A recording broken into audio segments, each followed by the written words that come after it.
Like having Matt as the full-time offensive coordinator now. It's been really well, just being able to really grateful for, Riles to be able to get that position and just happy for him to be able to, move up. We're all excited for him. Coach Kleiman and the rest of the staff here is excited for him, but just spending more time with Coach Wells, that's my guy. I'm just happy to be around him more. Is there anything he stressed with you that he wants to do differently heading into next season? Not necessarily, we're just trying to continue to be the best versions of ourselves. I mean, we all have stuff we have to work on for every position group this offseason. So kind of just continuing to, iron out those kinks in spring ball and just trying to get 1% better each day. Your first impressions of your new wide receivers that they've kind of brought into the program for you? Yeah, I'm really excited for them. From JB, Tibbs, Caleb, JD.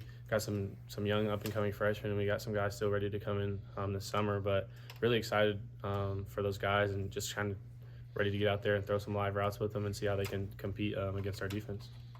Maybe you saw this in the weight room, but just the feeling of the momentum carried over from last year and the big bowl win to now, and then maybe looking ahead to Dublin, taking a little peek there. I mean, that's got to be a pretty exciting time for you. Yeah, I think we all have Dublin kind of in the back of our mind, and right now just focusing on spring ball and then focusing on fall camp following that.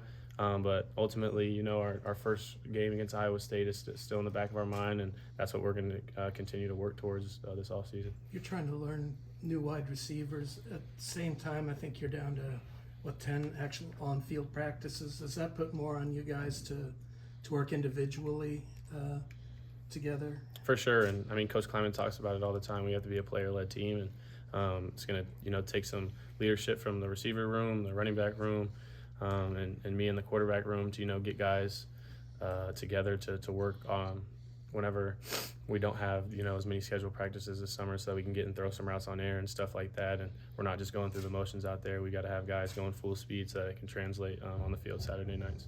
How do you think you improved your body the most during the offseason? Really just credit to the strength staff and nutrition staff, all the people on our staff around here.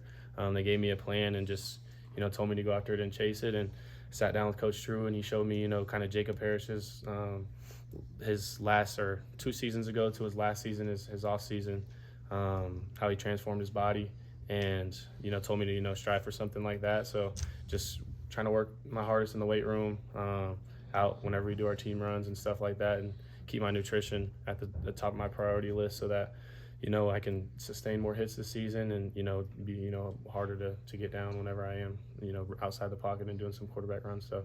Do you think you could get to 24 miles per hour with enough work? Yeah, I mean, that's what we're striving for now. I mean, when I first got here, nobody would even thought anybody would hit 23 miles per hour, and now we have 4 guys that have done it. So, I mean, why stop now? I got to continue to keep, dreaming, shooting for the stars, and working for that 24 mile per hour mark.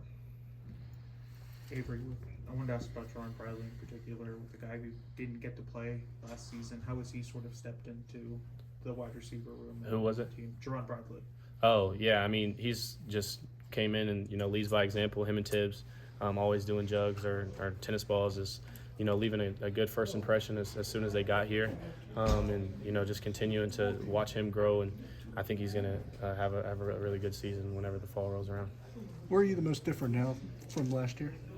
Really just my leadership abilities and, being able to command the whole team and step in front of guys like that, and continue to get guys to buy into, our goals and what we're really striving for. And, if anybody's not bought into this team and doesn't want what's in best interest of the team, then we just have to move forward without them. Let's talk for one more. Coach said it's going to be a big spring for you just in terms of building rapport with the guys on the O-line, your receivers, everybody. How have you been doing that, and how's that been a point of emphasis for you? It's been a lot of fun, and I think it just starts with spending time with guys outside of the facility. A bunch of those transfer receivers, just spending time with them, going to lunch and just hanging out, watching basketball or whatever it might be. We watch some UFC fights, things like that on the weekends, and just being able to not walk past somebody and not say anything to them, if it's just a what's up or whatever it might be, just be a people person, really get to know people on a deeper level so that whenever we are going through it on the field, you can push them to the max. All right, thanks. Thanks, Avery.